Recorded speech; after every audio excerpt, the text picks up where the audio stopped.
ಎಲ್ಲರಿಗೂ ನಮಸ್ಕಾರ ಸ್ನೇಹಿತರೆ. ಪ್ರಧಾನಿ ನರೇಂದ್ರ ಮೋದಿ ನೇತೃತ್ವದ ಬಿಜೆಪಿ ಸರ್ಕಾರವು ದೇಶದ ಎಲ್ಲ ಮಹಿಳೆಯರಿಗೆ ತಿಂಗಳಿಗೆ 2,500 ರೂಪಾಯಿ ಸೇರಿದಂತೆ 500 ರೂಪಾಯಿಗೆ LPG ಗ್ಯಾಸ್ ಸಿಲಿಂಡರ್ ಹಾಗೂ ಪಿಂಚಣಿ ಪಡೆಯುತ್ತಿರುವವರಿಗೆ ಸೇರಿದಂತೆ ವಿವಿಧ ಯೋಜನೆಗಳ ಅಡಿಯಲ್ಲಿ ಒಟ್ಟು 9 ಹೊಸ ಘೋಷಣೆಗಳನ್ನು ಜಾರಿಗೆ ಮಾಡುವ ಮೂಲಕ ದೇಶದ ಜನತೆಗೆ ಸಿಹಿ ಸುದ್ದಿ ನೀಡುವ ಮೂಲಕ ಜನಸಾಮಾನ್ಯರಿಗೆ ಅನುಕೂಲವನ್ನು ಮಾಡಿಕೊಡುತ್ತಿವೆ. ಬನ್ನಿ, ಇದೀಗ ಕೇಂದ್ರ ಸರ್ಕಾರವು ಜಾರಿಗೆ ತಂದಿರುವ ಹೊಸ ಯೋಜನೆಗಳು ಯಾವುವು, ಇದರಿಂದ ಜನಸಾಮಾನ್ಯರಿಗೆ ಹೇಗೆಲ್ಲ ಅನುಕೂಲ ಆಗುತ್ತೆ ಎಂಬುದರ ಕುರಿತು ಕಂಪ್ಲೀಟ್ ಡೀಟೇಲ್ಸ್ ಈ ವಿಡಿಯೋದಲ್ಲಿ ತಿಳಿಸಿಕೊಟ್ಟಿದ್ದೇವೆ. ನೀವು ಕೂಡ ಮೋದಿ ಸರ್ಕಾರವನ್ನು ಇಷ್ಟಪಡುವವರಾಗಿದ್ದರೆ ವಿಡಿಯೋಗೆ ಈಗಲೇ ಲೈಕ್ ಮಾಡಿ ಹಾಗೂ ಕೊನೆವರೆಗೂ ನೋಡಿ. ಯಾವುದೇ ಚುನಾವಣೆಗೂ ಮುನ್ನ ರಾಜಕೀಯ ಪಕ್ಷಗಳು ತಾವು ಅಧಿಕಾರಕ್ಕೆ ಬಂದ ಕೂಡಲೇ ನೀಡುವ ಭರವಸೆಗಳನ್ನು ಪ್ರಣಾಳಿಕೆ ರೂಪದಲ್ಲಿ ಬಿಡುಗಡೆಗೊಳಿಸುತ್ತವೆ. ಇದೀಗ ದೆಹಲಿ ವಿಧಾನಸಭಾ ಚುನಾವಣೆ ಫಲಿತಾಂಶ ಪ್ರಕಟವಾಗಿದ್ದು, 27 ವರ್ಷಗಳ ಬಳಿಕ ರಾಷ್ಟ್ರ ರಾಜಧಾನಿಯಲ್ಲಿ ಕಮಲ ಸರ್ಕಾರ ರಚನೆಯಾಗುತ್ತಿದೆ.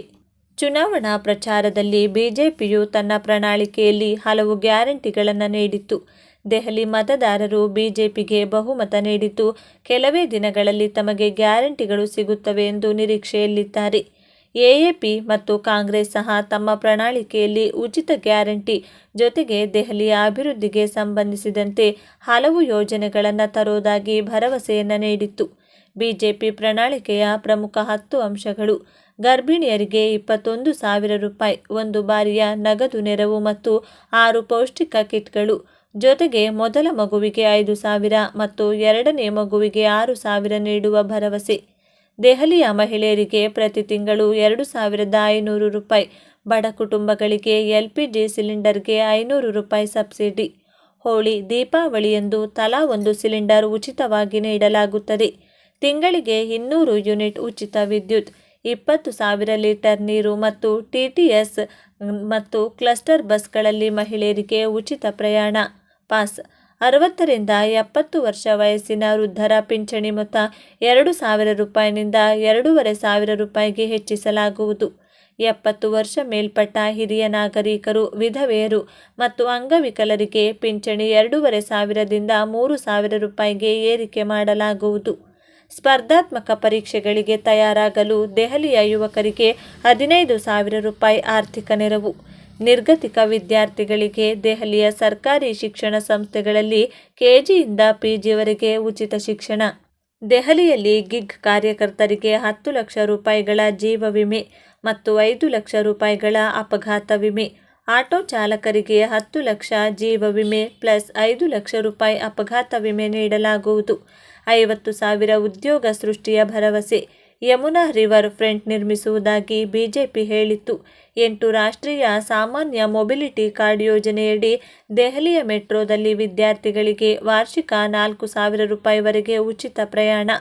ದೆಹಲಿಯಲ್ಲಿ ಆಯುಷ್ಮಾನ್ ಯೋಜನೆಯಡಿ 5 ಲಕ್ಷ ರೂಪಾಯಿವರೆಗೆ ಉಚಿತ ಚಿಕಿತ್ಸೆ ನೀಡುವ ಭರವಸೆ. 20 ಲಕ್ಷ ಸ್ವಯಂ ಉದ್ಯೋಗಾವಕಾಶವನ್ನು ಕಲ್ಪಿಸುವುದಾಗಿ ಬಿಜೆಪಿ ತನ್ನ ಪ್ರಣಾಳಿಕೆಯಲ್ಲಿ ಹೇಳಿತ್ತು. ರಾಜ್ಯದ ಎಲ್ಲ BPL, APL, Antyodaya ration card ಬಳಕೆ ಮಾಡುವ ಎಲ್ಲ ಜನತೆಗೆ ಇದೀಗ ರಾಜ್ಯ ಸರ್ಕಾರವು ಬಂಪರ್ ಗುಡ್ ನ್ಯೂಸ್ ನೀಡಿದೆ. ಆಹಾರ ಇಲಾಖೆ ಸಚಿವ KH ಮುನಿಯಪ್ಪ ಅವರು ಎಲ್ಲ ರೇಷನ್ ಕಾರ್ಡುದಾರರಿಗೆ ಸಿಹಿ ಸುದ್ದಿ ನೀಡಿದ್ದಾರೆ. ಬನ್ನಿ, ಈ ಬಗ್ಗೆ ಕಂಪ್ಲೀಟ್ ಡೀಟೇಲ್ಸ್ ಇವತ್ತಿನ ಈ ವಿಡಿಯೋದಲ್ಲಿ ತಿಳಿಸಿಕೊಟ್ಟಿದ್ದೇವೆ. ಕಂಪ್ಲೀಟ್ ಆಗಿ ನೋಡೋಣ. ಬಡಜನರ ಶ್ರೇಯೋಭಿವೃದ್ಧಿಗಾಗಿ ರಾಜ್ಯ ಸರ್ಕಾರ ಹಲವು ಯೋಜನೆಗಳನ್ನು ಜಾರಿಗೊಳಿಸಿದ್ದು, ಅರ್ಹ ಫಲಾನುಭವಿಗಳಿಗೆ ಸೌಲಭ್ಯಗಳು ದೊರಕಬೇಕು. ಪಡಿತರ ಚೀಟಿ ಪರಿಷ್ಕರಣೆಗೆ ಹೊರಡಿಸಲಾಗಿರುವ ಮಾರ್ಗಸೂಚಿಗಳ ಪ್ರಕಾರ ಪಡಿತರ ಚೀಟಿಗಳ ಪರಿಷ್ಕರಣೆಗೆ ಕ್ರಮ ಕೈಗೊಳ್ಳುವಂತೆ ಆಹಾರ ಮತ್ತು ನಾಗರಿಕ ಸರಬರಾಜು ಇಲಾಖೆಯ ಸಚಿವರಾದ KH ಮುನಿಯಪ್ಪ ಅವರು ಅಧಿಕಾರಿಗಳಿಗೆ ತಿಳಿಸಿದ್ದಾರೆ. ಬೆಳಗಾವಿ ಸುವರ್ಣ ವಿಧಾನಸೌಧದಲ್ಲಿ ಏರ್ಪಡಿಸಲಾಗಿದ್ದ ಆಹಾರ, ನಾಗರಿಕ ಸರಬರಾಜು ಮತ್ತು ಗ್ರಾಹಕರ ವ್ಯವಹಾರಗಳ ಇಲಾಖೆಯು ಹಾಗೂ ಕಾನೂನು ಮಾಪನಶಾಸ್ತ್ರ ಇಲಾಖೆಯ ಬೆಳಗಾವಿ ವಿಭಾಗ ಮಟ್ಟದ ಪ್ರಗತಿ ಪರಿಶೀಲನಾ ಸಭೆಯ ಅಧ್ಯಕ್ಷತೆ ವಹಿಸಿ ಅವರು ಮಾತನಾಡಿದರು. ಆಹಾರ ಇಲಾಖಾ ಅಧಿಕಾರಿಗಳು ತಮ್ಮ ಜವಾಬ್ದಾರಿಯನ್ನು ಅರಿತು ಕಾರ್ಯನಿರ್ವಹಿಸಬೇಕು. ಪಡಿತರ ಚೀಟಿ ಪರಿಷ್ಕರಣೆ ಸಂದರ್ಭದಲ್ಲಿ ಅರ್ಹ ಬಿಪಿಎಲ್ ಪಡಿತರ ಚೀಟಿದಾರರಿಗೆ ತೊಂದರೆ ಆಗದಂತೆ ನಿಗಾ ವಹಿಸುವುದರ ಜೊತೆಗೆ ಅನರ್ಹ ಬಿಪಿಎಲ್ ಕಾರ್ಡ್ಗಳನ್ನು ಪತ್ತೆ ಹಚ್ಚಲು ಇಲಾಖಾ ಅಧಿಕಾರಿಗಳು ಸಿಬ್ಬಂದಿ ಜವಾಬ್ದಾರಿಯುತವಾಗಿ ಕಾರ್ಯನಿರ್ವಹಿಸುವಂತೆ ತಿಳಿಸಿದರು. ಬೆಳಗಾವಿ ಕಂದಾಯ ವಿಭಾಗದಲ್ಲಿ ಅಂದಾಜು 13 ಲಕ್ಷ ಫಲಾನುಭವಿಗಳು ಇಕೆವೈಸಿ ನೀಡದೆ ಪಡಿತರ ಪಡೆದಿರುವುದಿಲ್ಲ. ಅಂತಹ ಫಲಾನುಭವಿಗಳನ್ನು ಗುರುತಿಸಿ ಅಂಥವರ ವಿವರಗಳನ್ನು ಆಯಾ ನ್ಯಾಯಬೆಲೆ ಅಂಗಡಿಗಳಲ್ಲಿ ಪ್ರಚುರಪಡಿಸಿ ವರದಿ ನೀಡಬೇಕು. ಫೆಬ್ರವರಿ 20ರೊಳಗೆ ಎಲ್ಲ ನ್ಯಾಯಬೆಲೆ ಅಂಗಡಿಗಳಲ್ಲಿ ಥರ್ಮಲ್ ಪ್ರಿಂಟರ್ಗಳನ್ನು ಅಳವಡಿಕೆ ಮಾಡಲು ಕ್ರಮ ಕೈಗೊಳ್ಳುವಂತೆ ತಿಳಿಸಿದರು. ಆಹಾರ ಧಾನ್ಯಗಳನ್ನು ಸರಬರಾಜು ಮಾಡುವಂತಹ ಲಾರಿಗಳಿಗೆ GPS ಅಳವಡಿಸುವುದು ಕಡ್ಡಾಯ ಆಗಿದೆ. ಈ ಕುರಿತು ಅಧಿಕಾರಿಗಳು ಪರಿಶೀಲಿಸಬೇಕು. ಬೆಂಬಲ ಬೆಲೆ ಯೋಜನೆಯಡಿ ತೆರೆಯಲಾದ ಖರೀದಿ ಕೇಂದ್ರಗಳಲ್ಲಿ ನಿಯಮಾನುಸಾರ ಆಹಾರ ಧಾನ್ಯಗಳನ್ನು ಖರೀದಿಸಲಾಗುತ್ತಿರುವ ಕುರಿತು ಪರಿಶೀಲಿಸಬೇಕು. ಸರ್ಕಾರ ನಿಗದಿಪಡಿಸಿದ ದರದಂತೆ ಬೆಂಬಲ ಬೆಲೆಯಡಿ ಖರೀದಿಸಬೇಕು. ಈ ಯೋಜನೆಯಡಿ ಯಾವುದೇ ವ್ಯವಹಾರಗಳು ನಡೆಯದಂತೆ ನಿಗಾ ವಹಿಸಲು ತಿಳಿಸಿದರು. ಆಹಾರ ಮತ್ತು ನಾಗರಿಕ ಸರಬರಾಜು ನಿಗಮದ ಅಧೀನದಲ್ಲಿರುವಂಥ ಗೋದಾಮುಗಳನ್ನು ನಿಯಮಿತವಾಗಿ ಪರಿಶೀಲಿಸಿ ಅವಶ್ಯಕತೆಗಿಂತ ಹೆಚ್ಚಿನ ಆಹಾರ ಧಾನ್ಯ ಸಂಗ್ರಹವಾಗದಂತೆ ನಿಗಾ ವಹಿಸಲು ತಿಳಿಸಿದರು. ಇನ್ನು ಜಿಲ್ಲಾ ಹಾಗೂ ತಾಲೂಕು ಮಟ್ಟದಲ್ಲಿ ಶೀಘ್ರವೇ ಜಾಗೃತ ಸಮಿತಿಗಳನ್ನು ರಚಿಸಲು ರೂಪಿಸಿದರು. ಈ ಕುರಿತು ಜಿಲ್ಲಾ ಉಸ್ತುವಾರಿ ಸಚಿವರನ್ನ ಶಾಸಕರ ಜೊತೆ ನಿರಂತರ ಸಮನ್ವಯ ಸಾಧಿಸಬೇಕು. ಜೊತೆಗೆ ತಮ್ಮ ಜಿಲ್ಲಾ ವ್ಯಾಪ್ತಿಯಲ್ಲಿನ ಎಲ್ಲ ಗ್ಯಾಸ್ ಏಜೆನ್ಸಿಗಳನ್ನು ನಿಯಮಿತವಾಗಿ ಪಾಲಿಸಬೇಕು ಎಂದು ಸೂಚಿಸಿದರು. ಸಕ್ಕರೆ ಕಾರ್ಖಾನೆಗಳಲ್ಲಿ ತೂಕದ ಸಾಧನಗಳಲ್ಲಿ ರೈತರಿಗೆ ಮೋಸ ಆಗದಂತೆ ಎಲ್ಲ ಸಕ್ಕರೆ ಕಾರ್ಖಾನೆಗಳಲ್ಲಿ ಮಾರ್ಗಸೂಚಿಗಳನ್ವಯ ತೂಕದ ಸಾಧನಗಳನ್ನು ಅಳವಡಿಸುವುದರ ಬಗ್ಗೆ ಖಾತರಿಪಡಿಸಿಕೊಳ್ಳುವಂತರ ಸಚಿವರಾದ KH ಮುನಿಯಪ್ಪ ಅವರು ಸೂಚನೆ ನೀಡಿದರು.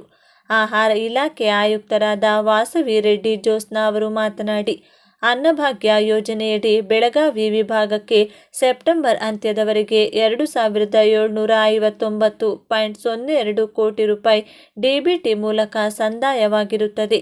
ಬೆಳಗಾವಿ ಕಂದಾಯ ವಿಭಾಗದಲ್ಲಿ 5231 ನ್ಯಾಯಬೆಲೆ ಅಂಗಡಿಗಳಿದ್ದು, ಹೊಸ ಪಡಿತರ ಅಂಗಡಿಗಳನ್ನು ತೆರೆಯಲು ಇರುವಂಥ ಮಾರ್ಗಸೂಚಿಗಳನ್ವಯ ಪ್ರಸ್ತಾವನೆಯನ್ನು ಸಲ್ಲಿಸಲು ತಿಳಿಸಿದರು.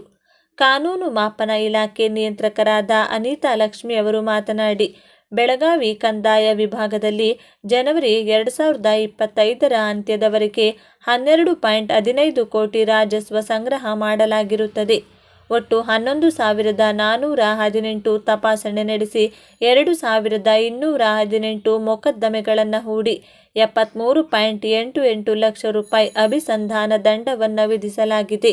ಬೆಳಗಾವಿ ಕಂದಾಯ ವಿಭಾಗದಲ್ಲಿ ಪ್ರಸಕ್ತ ವರ್ಷದಲ್ಲಿ 1,821 ಪೆಟ್ರೋಲ್ ಪಂಪ್ಗಳನ್ನು ತಪಾಸಣೆಗೈದಿದ್ದು, ಈ ಪೈಕಿ 225 ಮೊಕದ್ದಮೆಗಳನ್ನು ಹೂಡಿ 5,55,000 ರೂಪಾಯಿಗಳ ಅಭಿಸಂಧಾನ ಶುಲ್ಕವನ್ನು ಸಂಗ್ರಹಿಸಲಾಗಿರುತ್ತದೆ ಎಂದು ಮಾಹಿತಿ ನೀಡಿದರು.